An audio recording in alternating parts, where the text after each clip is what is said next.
I love a good egg.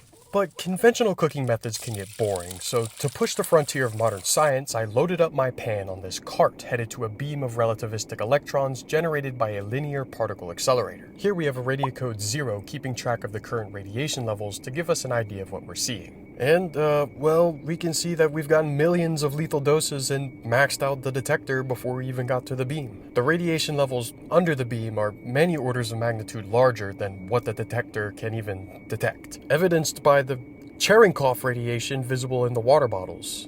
And speaking of pushing the boundaries of modern science, this probably is the first recorded instance of Cherenkov radiation in eggs. Anyways, after our eggs received the background radiation dose of 500,000 years condensed into about a second, they're on their way out of the beam. When the egg was exposed to the beam, a few different things probably occurred. If we take a look at the egg white, it's made up of a protein called albumin. This protein gives the egg its goopy feeling, at least until the barrage of electrons. Now, albumin is no more.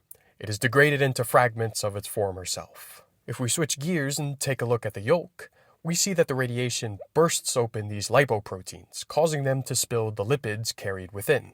Now here we have somewhat of a different story.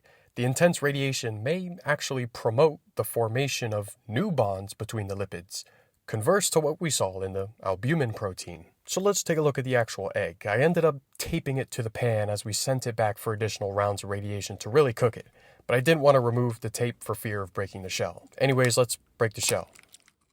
And as soon as that broke open, a horrid stench came along with it. But what we really notice here is that the egg white is reduced to this watery substance, probably again because that albumin is completely shattered and it no longer made the white goopy.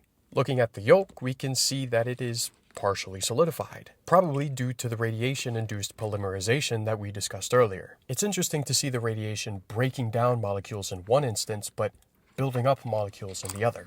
Anyways, I don't think I've mentioned how disgusting this is enough, and I'm sort of through channeling my inner how-to basic. So, thanks for watching, and I'm done.